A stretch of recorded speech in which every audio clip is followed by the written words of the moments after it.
Hello and welcome everybody to another episode of Exponential Potential.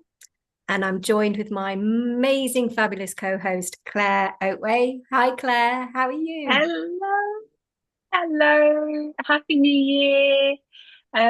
We are all about the January. It's the first time that we've recorded together this year. So it's exciting times. It's exciting times. You? Yes, yes. And Happy New Year to you and all our amazing listeners. Um, it is exciting. And we're going to be talking about some changes that we're making.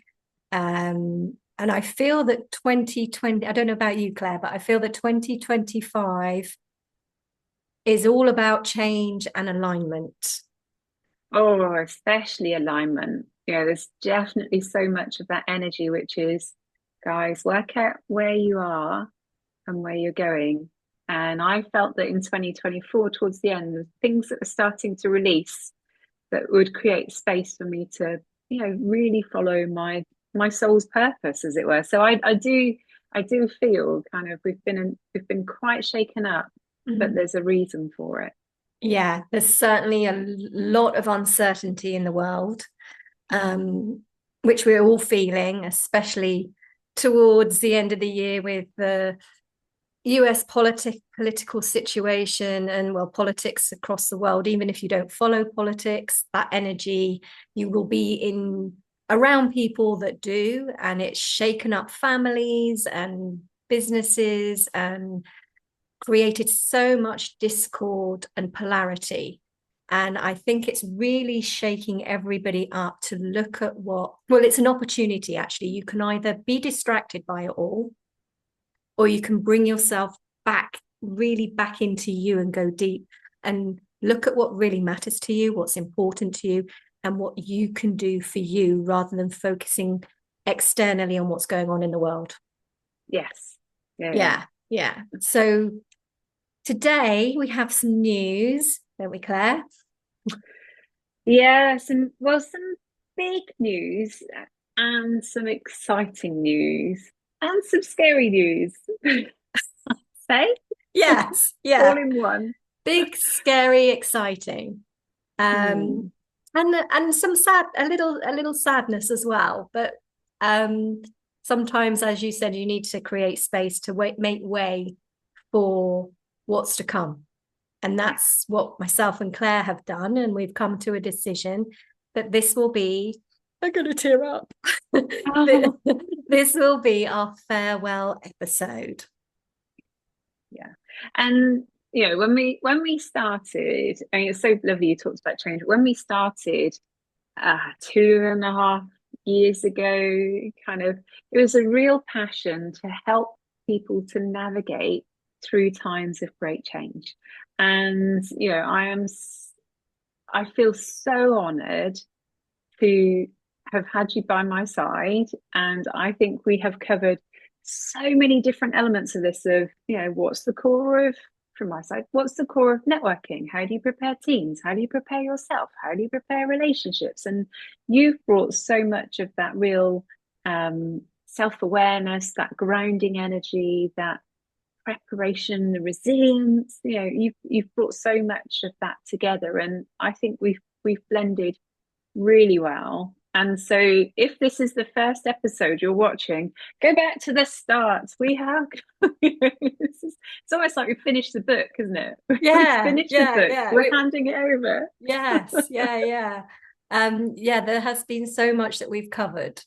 And one of the reasons, and there's great bonuses for people that listen to this podcast.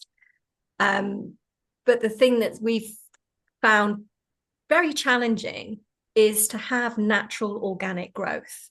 So I just want to touch on the reasons why this is our farewell episode as well. Um, I have absolutely loved doing this podcast with you, Claire. Um, it's been the highlight of my weeks. And it's really helped me. I've learned a huge amount. I've grown. I've been able to get very specific. It's helped my speech and the way and now I'm going to trip over my words as I'm talking about this, but it's helped me become more concise and get to my point quicker.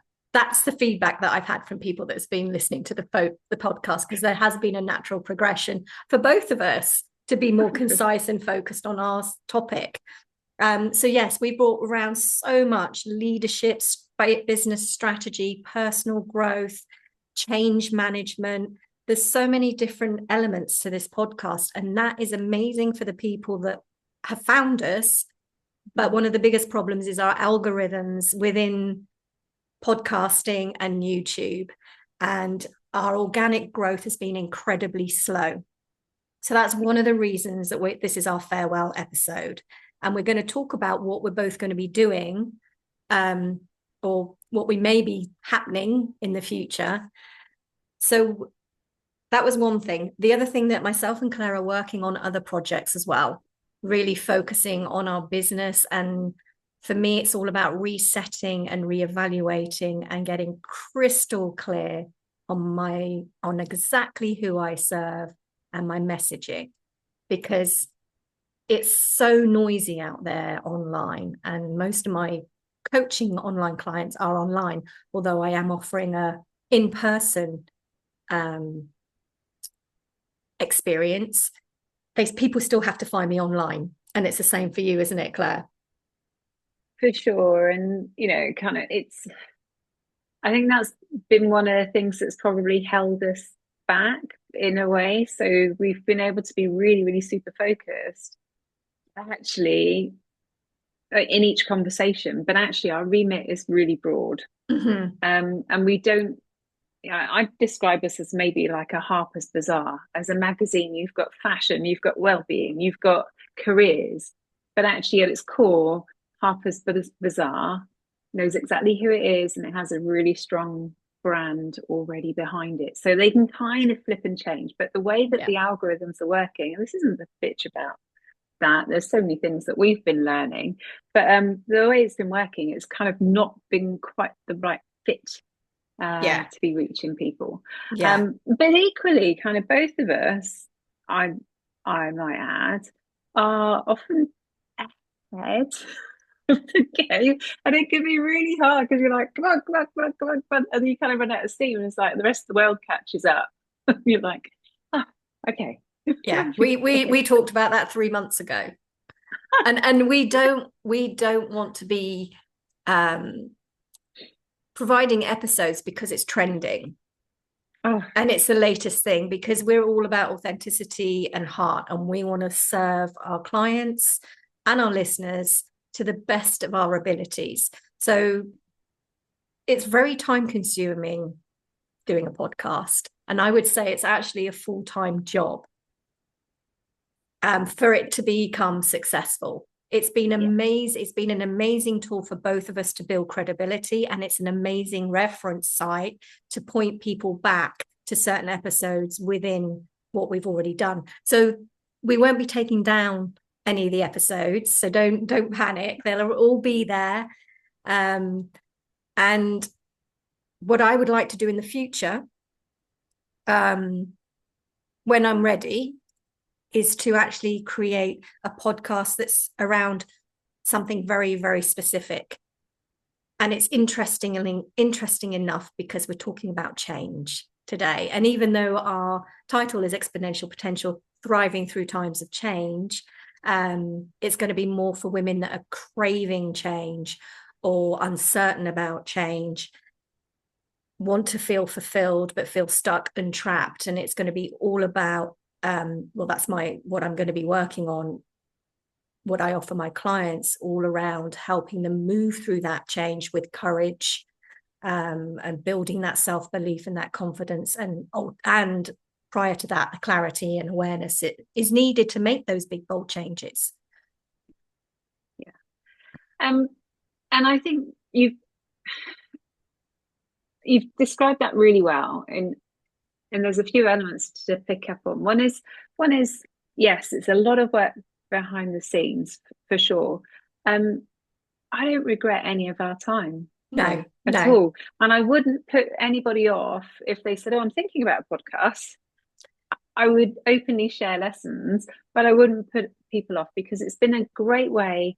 If it's been a great way to explore your own theories, kind of formulate those, to adapt, to grow. Some of the guests that we've had sent our way, like phenomenal. I can't believe how lucky we have been to, interview some of these guys. It's been, it's been good fun all the way. Yes, and thank you for clarifying that, because I didn't want it to come across negative and don't start a podcast.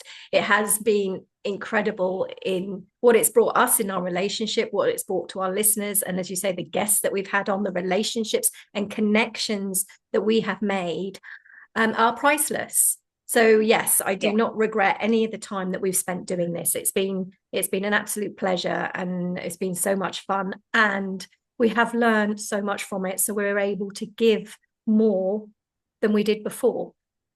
Yeah, and behind the scenes, we've been having, as you can imagine, we have lots of conversations that aren't recorded and probably shouldn't be recorded, because I would definitely have to stick the explicit.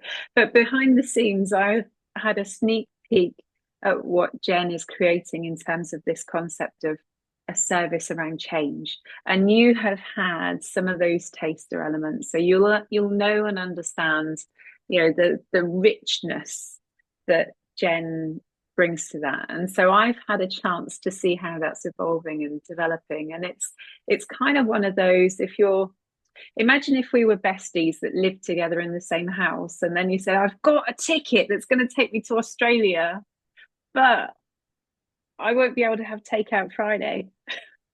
What do I do? It's like, look, go to Australia, go and have some fun. I love you and I really want you to thrive.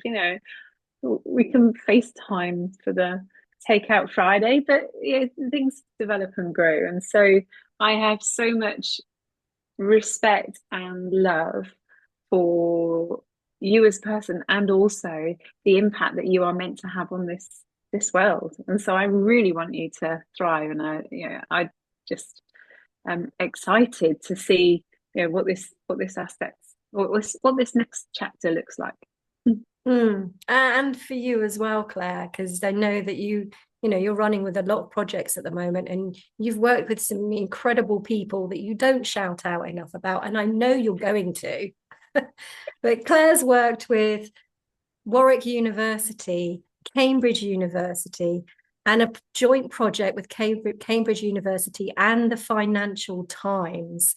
So it has been an absolute honor to be able to work with Claire at such, like, a woman of such a high level, and seeing her vulnerability and the things that she's shared on her journey.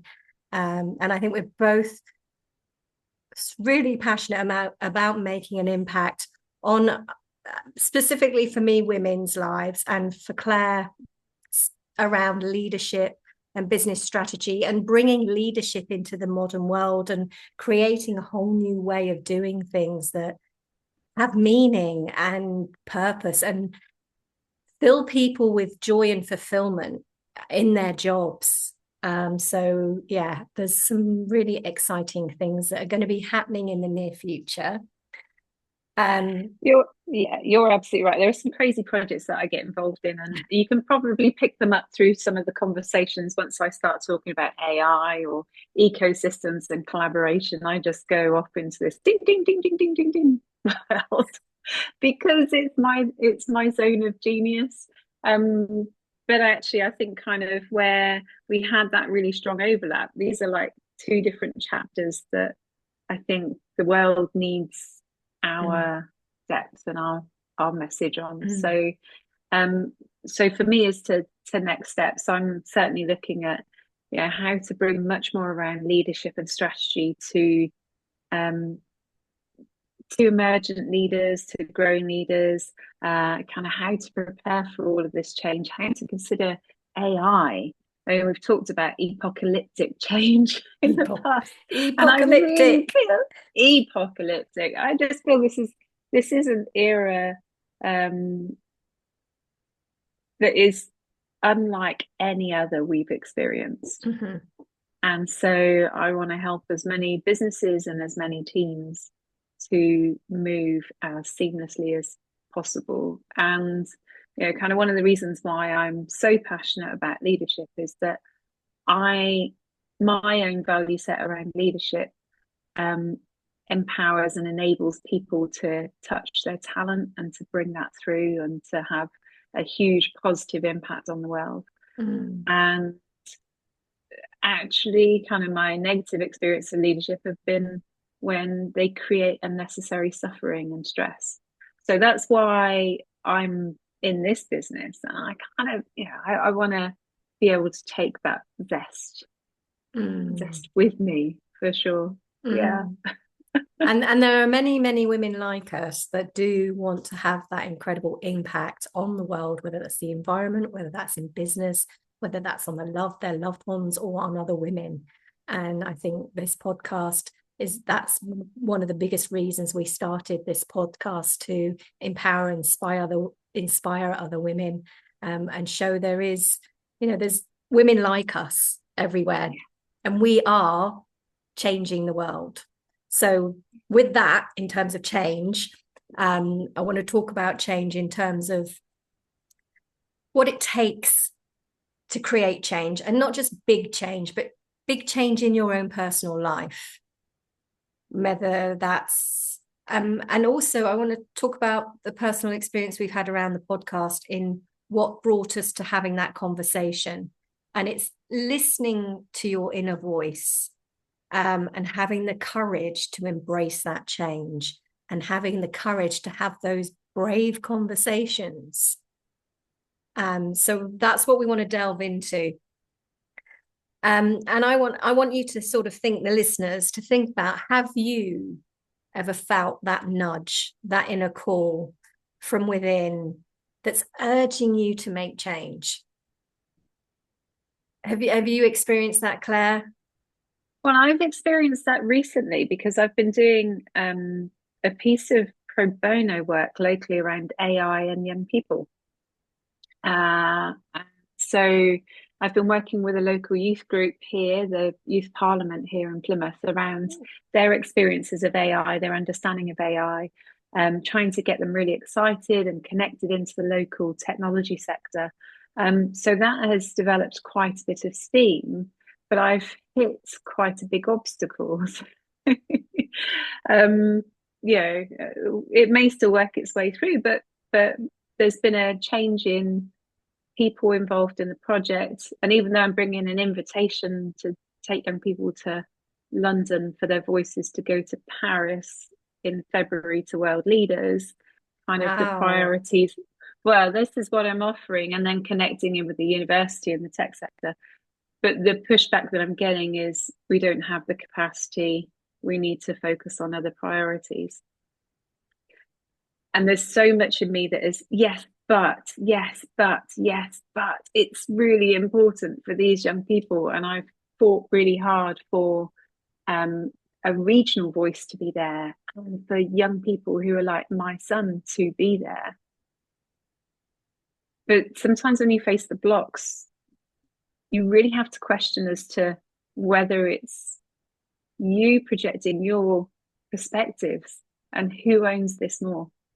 And so in relation to that project, I keep circling back to, yes, but it's not about me. It's about them.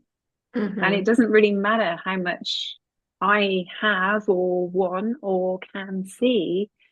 If they're not ready, then it's not going to work. And that's a tough call for me to make. So the way that I've handled that, and Mel Robbins has got a great phrase. It's like, let them, just let them be in that space.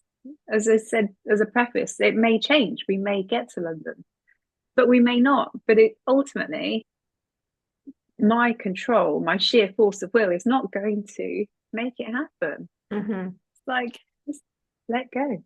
And that's interesting, because one of the reasons, and we'll talk about more the barriers of why we don't change, but you're talking about helping others change, is a fear of rejection. So you're not looking at it as a rejection for yourself. It's just it's not at the right time, Mm. or it's not fallen on the right ears.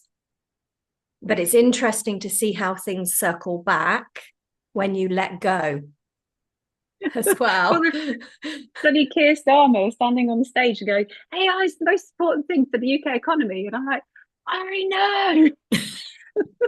I really know. But So, actually, nobody likes to know it all. and actually, I just wanted to focus on what you can change, not on what you can't. That's a really Yeah. good lesson.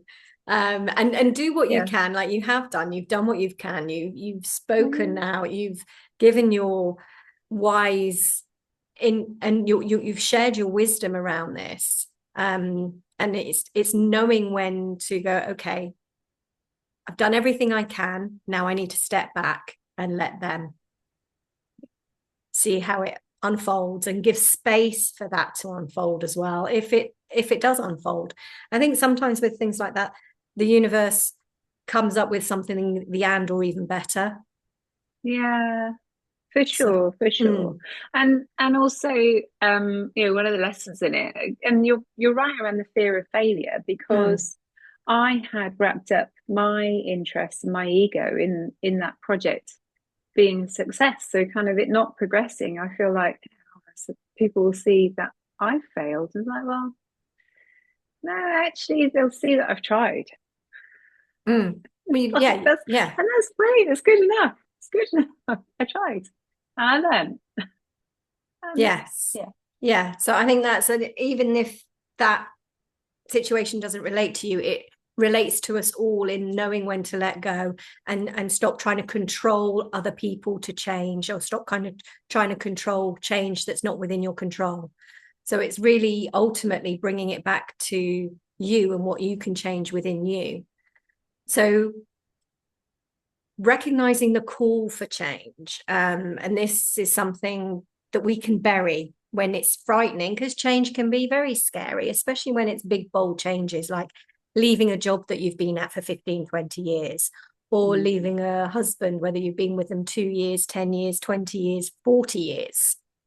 It's scary, but it's recognizing the inner call and those inner voices. And I've been through many, many changes. I've been divorced twice, so married as well, married and divorced twice. I've had probably 3 other major relationships where with breakups, and now I'm in this incredible relationship and have been for nearly 8 years. We're not married, we're not planning on getting married, we're just happy with exactly how things are. I've also gone through 6 international moves, left my corporate role to go into a more holistic wellness role and make more of a difference. So I have had many, many, many changes. And I have a lot of experience around change and listening to that voice. So the voice will keep reoccurring. So you'll notice that there are reoccurring thoughts that come at you out of the blue. And it might just, one thought. And the reoccurring thought around the podcast was coming up for both of us, I think. But, we really spoke about it after the Christmas break. And it was just a little voice saying that maybe this isn't the right format for both of us together. Maybe it's not niche enough. And I'm like, no, it's fine. And I sort of brush it away. But then that voice keeps coming back. So it's important to recognize that inner voice. Yeah. And also to have the level of pragmatism that separates out from the relationship that we've got and the fun that we have together, from the drive that we have on our missions. Both of those haven't changed, but is this project serving us in the same way? Yeah. Settees, a sofa, Would you be thinking, you get a really comfortable spot, you kind of, you know exactly where you are, it fits in with everything matches. But there does come a natural point where the sofa has to go. And it will be awkward, it will be painful, and the prospect of the new will be hard. But actually you know it. You know when the time is right. So that those little voices are important to pick up on. Yeah. And I just want to pick up on, it doesn't have to be hard. So we'll talk about mind shift changes later, but I just want to, change is scary and it's exciting, but it doesn't have to be hard. It's the only person that makes it hard is you. Even when there's other people involved, the only person that makes it hard and creates drama or chat struggle or stress is you. And that might be hard to hear, but it is true, because I've done it. I've done it through the hard way, where it's been so painful. And I've done it through flying and flowing and enjoying every minute of that change. Even when it's a difficult struggle, even when it's perceived to be difficult. So the other things that can relate to help you realize that change is needed, that inner calling, is frustration, but consistent frustration, and anger, unresolved anger that keeps coming up. It's like, okay, well, what's that anger about? What is it that's going on that needs to change? The feeling of ants in your pants, like fidgety, and boredom, utter boredom, feeling trapped and stuck, dissatisfaction, unfulfilled, and anxiety. What were you going to say, Claire? I was going to say obligation. That's fine. Yes. And should. Those are markers that you need to at least have the conversation with yourself. Why does that feeling come through?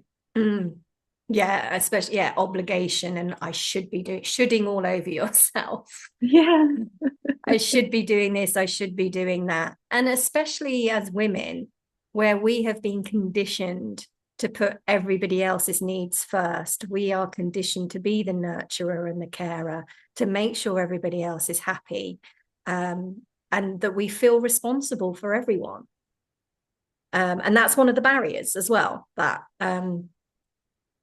so there's also what comes up when you hear your inner voice. There's a lot of self-doubt and fear, and the external influences. So you might have an inner voice talking to you and saying, you need to do this.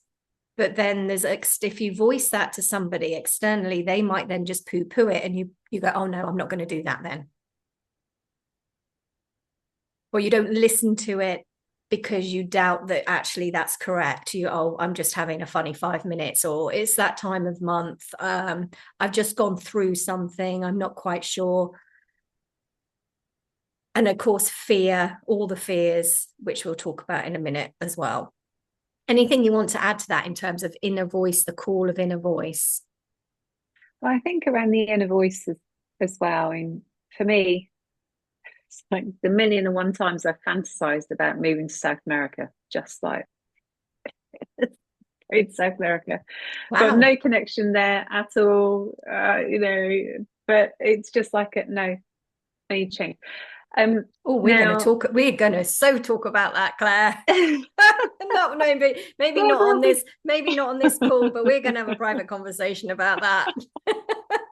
But there will be kind of these really drastic thoughts that come into your head, and actually they're markers that you need to have a conversation with yourself. They're not necessarily markers that you need to follow that particular drive and desire, which still might be the outcome, but it's it's a marker that you need to stop and reflect and go, oh, what's this about? Hang on, what's this feeling for? Why am I?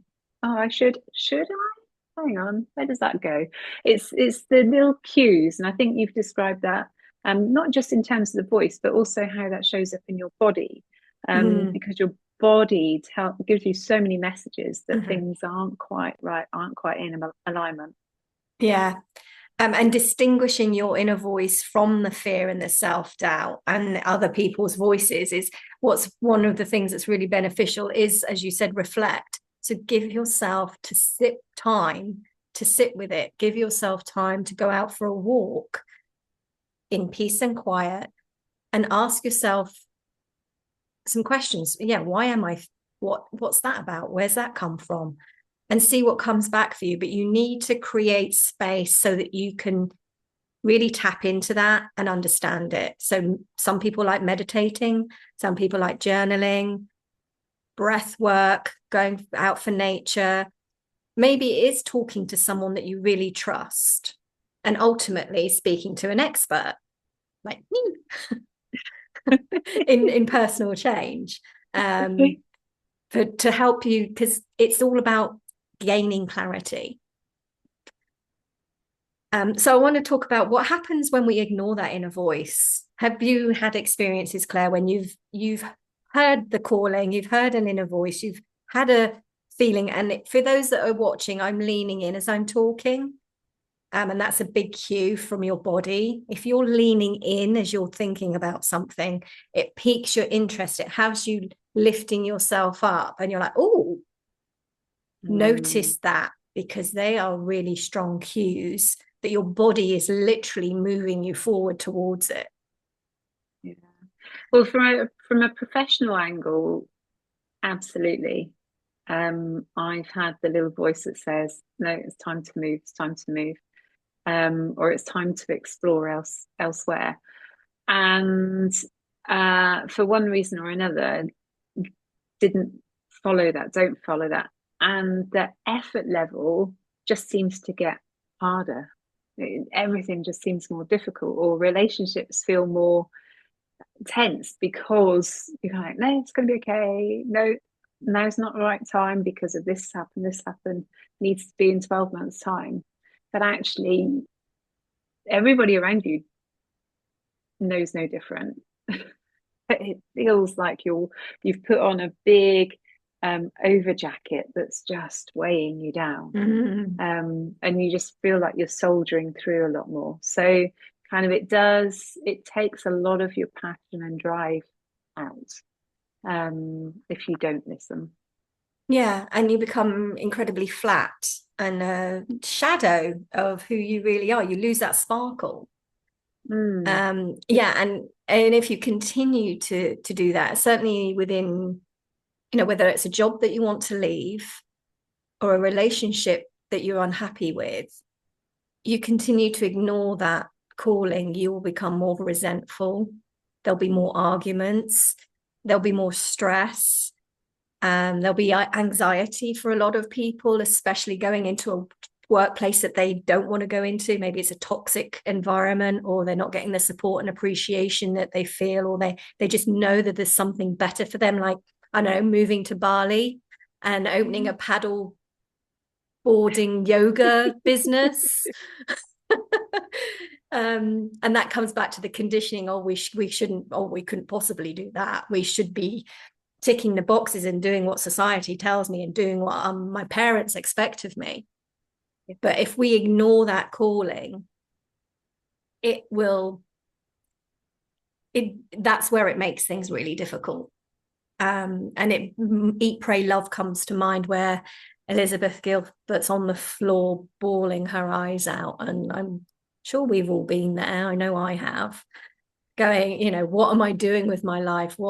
Help me, show me what's next. What do I do? I'm so, because you're so unhappy, exhausted and drained and just lost, absolutely, completely lost. So eventually you will get there to the point of change. Although I read recently on Facebook, somebody I know had been in a job for 20 years, and she didn't choose to leave the job. She got made redundant, and she was an absolute mess for quite some time afterwards. But then she started to realize how unhappy she'd been and all these health issues in her body, because it just snuck up. So it's important to notice the inner calling and when you are unhappy, and if that unhappiness is for longer periods of time, long periods of time, and consistently unhappy and unfulfilled. Yeah. And we, not to agree, we do often observe different generations and how they approach this, but definitely Gen Xers and above have a sense of duty that you should see something through, you should make a real go of it. But where I see younger generations growing into a world where there are so many options, where a career is not a career for 10, 15, 20 years, you can jump around, you see more rapid and easy flow. Yes. It's just like, it can happen at the same time, that sometimes can be at quite a quick to jump move that as a Gen X, I'll be like, oh, is that flippant? Is that really what they want to do? Or is that because they've, for whatever reason? So there's definitely an in between. But I think that, for our generation, we get caught too long, and we can learn the real positives from some of the younger people as they're kind of going, why should I have to put up with that? Why Yes. Who said that should be the normal? I don't want that as the normal. Yeah, exactly. And I think when we stay somewhere, we are misaligned. So we're out of alignment of who we are and why we're here. And that causes more unhappiness. And it leads to, missed opportunities, because we are we're not creating any space for those opportunities to find us. Or we're not open enough to see those opportunities. And then, of course, burnout in jobs and total meltdowns in relationships. Yeah. Guilty. And it doesn't go away. That inner voice will not go away. It will become louder, and it will create a huge amount of emotion. The more you ignore it, the more discomfort it will create. And it could be an obvious discomfort, or, show up in your health, show up mentally, emotionally. So they are also big cues to let you know that you're not in alignment, and there's something that needs looking at, reflecting on, and going, okay, well, how can I make this better? What can I do that's going to bring me that more joy, more fulfillment, more inner peace, more, how can I thrive? How can I flourish? Because you're not flourishing when you're stuck in a situation where you're not aligned with it. Yeah. And I wonder, Jen, and obviously you don't have to answer this full and frankly, but in those relationship breakups, I'm guessing that at some point you think, in terms of kindness, now is not a good time for that person. And sometimes that, I don't know, but has that led to things being worse for that person? Even though you thought you were being kind and protective, actually it's not helped. Yeah, I agree with that 100%. And, we think we're doing the right thing by staying with someone because we don't want to hurt them. And that's one of the biggest barriers, not letting somebody down, whether that's in a relationship or at work. If you're a boss of a team, you don't want to let them down. In a relationship, you don't want to hurt your partner, or you don't want to disappoint your parents. But if your heart's not in it, you cannot give your all. So in a relationship, and there's things like, oh, I can't yet, it's their birthday. Oh, I can't yet, it's Christmas. Oh, it's Valentine's Day. Oh, we're going on summer holiday. I'll do it when we get back from holiday, or it might be better when we cut back from holiday. But I mean, there are times where you can resolve relationship issues, and there are times when you can't. And if you've looked at it and gone through the things, you've expressed how you feel, you've allowed them space to express how they feel, there is a point where you know that this relationship is not going to work. And a lot of that is to do with the work that you do on yourself as well. You know, there's certain things that we self-sabotage in relationships, but bringing us back to the point, you're not doing somebody, and if you can't give your heart to somebody fully, you're not doing them any favors. In fact, you're stopping them from meeting somebody that can love them fully. So yeah, if you can't love them fully, or if you can't do your job to your best abilities, you're not doing them any favors. And you're certainly not doing yourself any favors. And although it's painful, their life is better without you. They might not see that at that point, but I think of my first husband, who was the most gentlest, kindest man. He was just this big bear that felt like total security and safety. And that's one of the reasons I married him, because it was secure and safe. But ultimately, it was like it felt like the relationship came to a point where he felt like my brother. And that was never going to change. So I knew that I couldn't give him what he needed as a wife. And as painful as it was to leave him and tell him that I didn't love him in that way any longer, and as painful as it was for him, he was able to meet somebody that was more like him and get married and have a son. And now he's happier than he could have ever been with me. So yeah, that is really tough thing to do, to leave someone that you deeply care about. And it may, I had a conversation the other day. It's not always about that your husband's abusive or a cheater or a liar. It's just that there's more, that you're totally unfulfilled and mismatched. And it's not ever going to change from that. So the best thing to do is to say goodbye, and also not live your life for other people. Your life is your life, and nobody else's needs are more important than your own joy and happiness. And I say that, I'm not talking about when you're a mother and you've had a child, because sometimes their needs are more important than yours. But when it's consistent and you're always putting other people's needs first, or making somebody else's happiness more important than your own, that's where lack of self-worth comes in, and not believing that you are deserving of fulfillment and joy and happiness.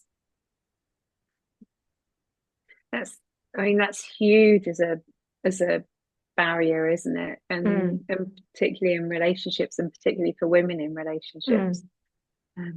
Yeah. And then I know a client of mine, she'd been with her husband for years, and he was very clever, very good gaslighter, completely narcissistic. And she kept thinking that it was her fault and that she shouldn't be leaving because he needs her as well, and he might change, but it's her fault ultimately that the relationship isn't working. And with my help, she was able to become independent with her own business and leave. But there was a huge amount of trauma wrapped up in that, so it took her a long time. Yeah, and kind of in terms of some of the other barriers, very much around your identity gets wrapped up in that. But sometimes, as in that example, the identity was not your true identity. It was the identity that had been created for you, in this case by or through manipulation. In other cases, it's because of conditioning. You become institutionalized in a particular organization. You lose sight of what you really want, or your skills, or your passions, or you lose sight of who you really are. So it can be quite scary to lose that identity. But when you realize that your identity has so many more facets and is really here, you realize that next step can bring you closer to who you are truly and who you're meant to be. Yeah. And I think, we can, again, it's that guilt and obligation to others and responsibility. I don't want to let anybody down. I'm running a team of 12 people. I've invested 15 years of my life into this. I don't want to let them down. But again, it's what's truly important to you, what really matters to you. And what are you here for? Yeah. And that's where you sort of the reflecting and those sorts of things help you connect with that and bring the focus back to you. I think when you're filled with self-worth and self-belief, it's a lot easier to make those changes. And that's what I help clients do, is really tap into their self-worth and self-belief and self-love. I was going to say there's real parallels with the business world as well, in terms of what you do may change, but why you do it and what you're here for, that all if you can be really clear about that, it doesn't matter what you do in order to deliver that. You still fulfill it. You still have the most talented people. You'll still thrive when you connect back to why you do it, not necessarily what you do. And I think, not knowing where to start is a big barrier as well. Like, where do I even begin with this? I know I want change, but I don't know. Some people might know what that looks like. That might be moving to Italy and starting a, wine and food tour by bicycle. But where do I even begin with that? That seems so over there. How do I even get there? And that's where, it's really important to have a support system and people that can help you, that can guide you and mentor you, that have been through similar change and made those big, bold decisions, and help you boost your confidence and build the bridge to bravery, so you can take courageous, make those bold decisions and create the change that you want to see in your life, the change that you crave. So I think that's really important. Yeah. Women are not very good at asking for help. So I think it's really important to ask for help, ask for support, ask for those experts that can help you. There's a real abundance, especially, post-COVID. We are a truly global community. You can go and look on the internet. You can ask ChatGPT to connect you with people. You can find people who are experts, who have become freelancers or set up their business to help others to do this. So, we have an abundance of support. We just need to ask and make those first steps. And see who resonates with you. I mean, we were talking about change within personal life, but as you said, there's a lot of parallels within business and leadership within business. So how do you change a team? How do you create positive change within a team that's really set in their ways and set in the way they've done business? And that's where Claire can help with her expertise on doing that. So there is so many people out there to help you. Just choose the one that resonates with you, that speaks to you, and explore it. Definitely explore it. So in terms of mindset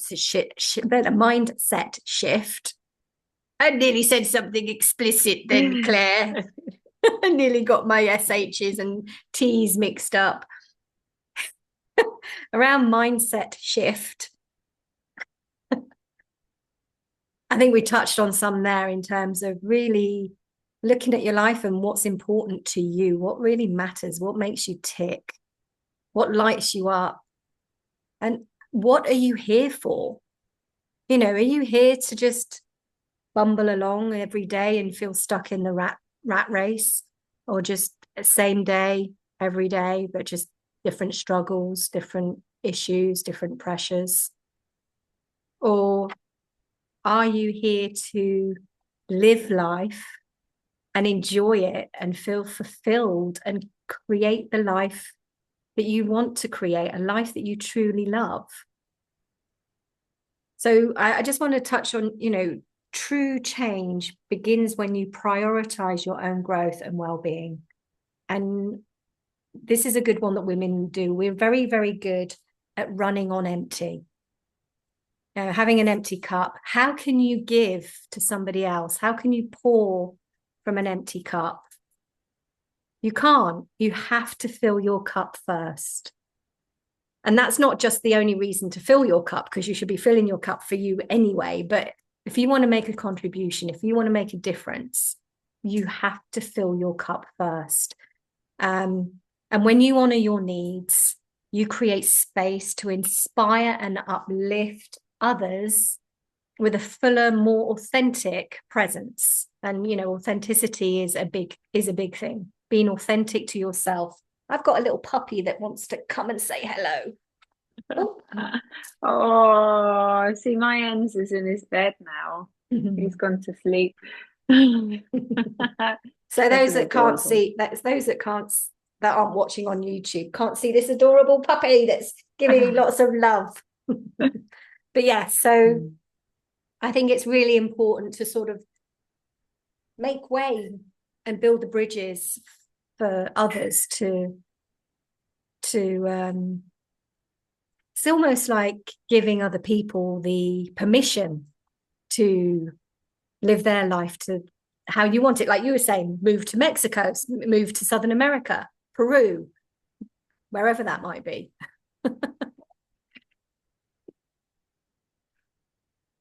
Anything you want to add, Claire? I think this has been very much an episode of two parts, really. And as we're going into January right now, kind of we thankfully we're through all of the New Year's resolution noise. We're heading up to Lunar New Year, so we might have a whole new load of Lunar New Year resolutions. It's like year of the wood snake. Go and do this. But actually, and the content that we've had around growth and Jill's was fantastic. But actually, this is a great time for reflection. Winter is a great time to prepare the ground for spring and rebirth and growth. And we've been talking about quite dramatic changes in relationship, marriage, job, podcasts. We've been talking about some big changes there, and they can feel quite intimidating. But actually, each of them starts with a small change and a small recognition that something's not quite right. That grain that's just jarring a little bit, and take the time in this season to unpick that and understand that, and then work out what your next step's going to be. It doesn't have to be drastic. It can just be like a small shift. It can be realizing you can give permission to the other person to grow, to develop and take their own path. But it is nevertheless a really important time to do it. Yeah, I think the first step is reflection and awareness, giving yourself some space and time to reflect. And in the episode with Jill, we talked about what worked for you in 2024, what didn't work. So what's not working for you right now? What is working? And I think talking of small change, so really important to reflect on what matters to you and just taking time to do that. And I think making small changes, silly things like having a haircut. Well, it's not silly actually, but changing your hair, wearing a different color lipstick, wearing odd socks, doing something that you wouldn't normally do. All that sort of change helps you make the bigger changes. And I would also say when you're stuck in one area, see where you can move energy in a different place. That's really helpful as well. So if you're really stuck somewhere, is there anywhere else that you can create movement and move forward somewhere else and move the energy? And seek help. If you're really having that call and you're like, I'm not sure what I should do, should I stay, should I go?